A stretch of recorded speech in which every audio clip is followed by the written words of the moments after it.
Hey, how's it going, guys? It's Mad Knife Junkie 13, bringing you guys a review video on the ZT 0450. This knife is, I'm gonna start off by saying it's a great knife. If you're into smaller knives, especially from ZT, it's not a common occurrence that they put out small knives. Recently, yes, they've been doing that, but like with this one, it's extremely thin, extremely lightweight, flips great. It's the Sinkevich design, and this was one of the ones that the edge didn't come too great, so I put an edge on it myself. Show you the edge real quick to get started with.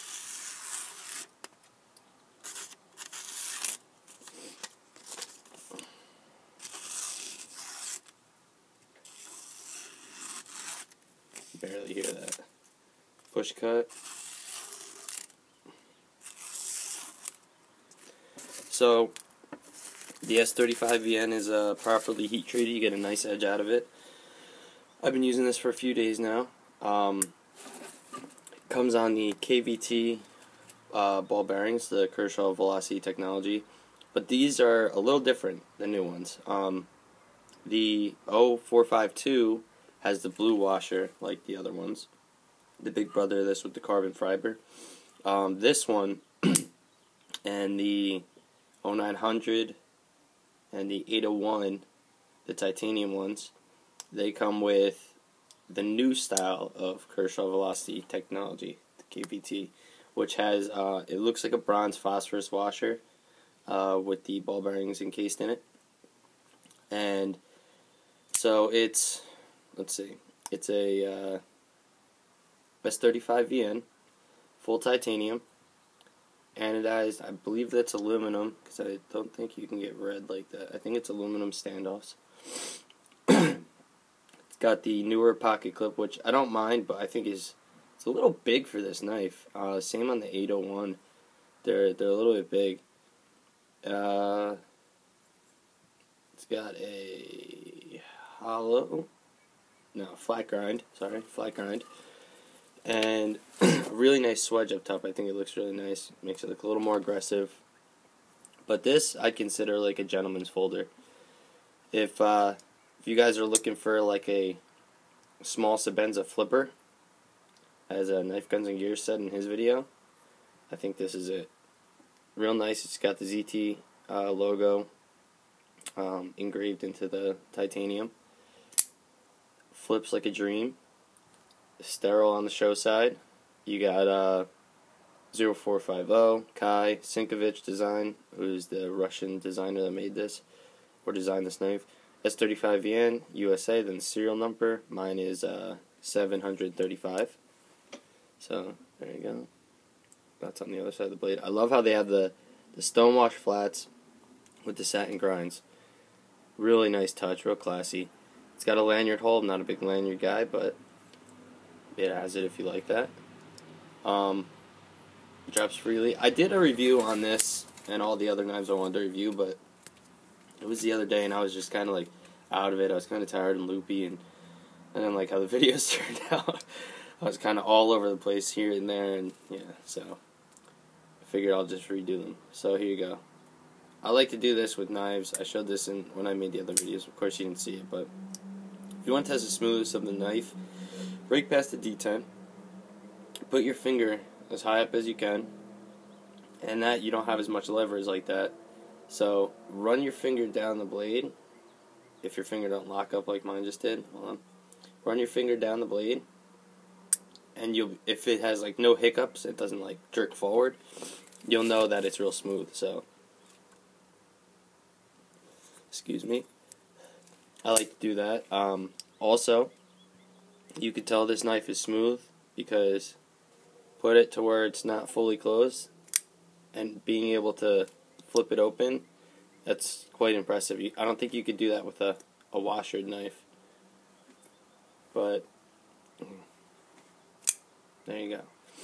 If you could do that, it's a pretty smooth knife. Let's see.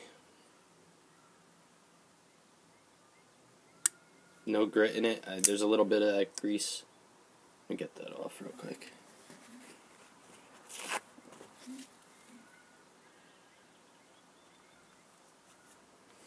I haven't done this in any of my videos. I do this a lot when I'm sharpening my knives and testing the sharpness. If you take a piece of paper towel and you hold it, if you've seen LMK Knives, there you go. He does this a lot.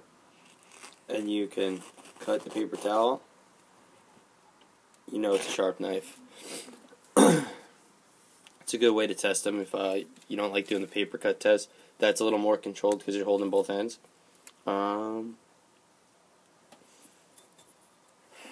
Let's do a size measurement.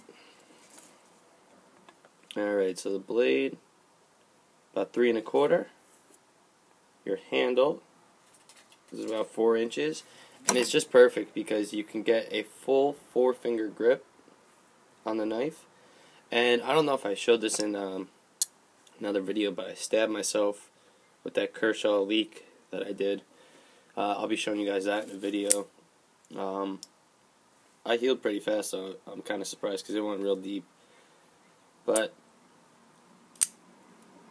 that is the ZT-0450. Stone washed handles. Yeah, I think I got everything. It's got the nice polished pivots. Oh, here we go. With these kind of pivots where they can spin, or any pivot you have that will open up. Where I just had some out here. Oh, here we go. Any pivot you have that'll spin and you want to keep it locked down.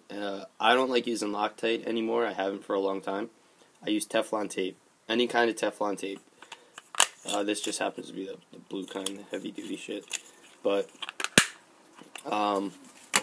just get a thing of Teflon tape, and you will never need to buy another roll of Teflon tape. You'll be able to use it for every knife. So, see, if you get your Teflon tape, and I found out this is about the perfect length. I'll show you real quick. Let's see. Alright. So if you take your Teflon tape, and you know, the pivot screw isn't that fat, so you're not going to need a huge piece. I usually get a piece like this, maybe a little shorter, but cut a little slit, long ways, pull it apart. This stuff's a little more heavy duty than the other stuff. The other stuff pulls apart a lot easier. Or you can cut it down the middle. With the other stuff, you'll see what I'm saying, but you split it long ways. It'll tear real easy. This stuff's just a lot thicker, so I usually just cut this, but I want to see if I can rip it. And take your Torx, hold the pivot, and hold the Teflon tape, and just kind of wrap it around. And when you screw it in, at the bottom there'll be a little tag on the end of the screw from the Teflon tape. Leave that on there and put it in and tighten it. It'll feel hard at first, and then the Teflon tape will start forming to the threads. And that tag will kind of, when it goes in, it'll flip over onto the threads, and it'll create like an anchor. It works for me. I do it to all my knives, and I've never had any pivot bolts come back out, loosen up on me. So that's just a little life hack, little quick trick. But I figure I share it with you guys. Get a good 4-finger grip. I got medium hands, and this is a great knife. One thing I'm going to mention before I go is, why would you put this clip on this knife and this clip on this knife? Satin this clip, put it on this knife. Take this clip, put it on this knife. I don't know, it just makes more sense to me. So, as you see, little guy, big brother. But both very nice knives. We'll get to the review on this soon. I just wanted to get this one out of the way for you guys. So, this is the ZT-0450, and it is a great knife. It's mainly a light switch though, and extremely smooth. If you guys have any questions, let me know. Get back to you as soon as I can. Hope you all having a great day. It's gorgeous out right now. I slept most of my day away. I was up pretty late last night. But it's not here nor there. Hope you guys have a good one. This is Mad Knife Junkie 13, signing out.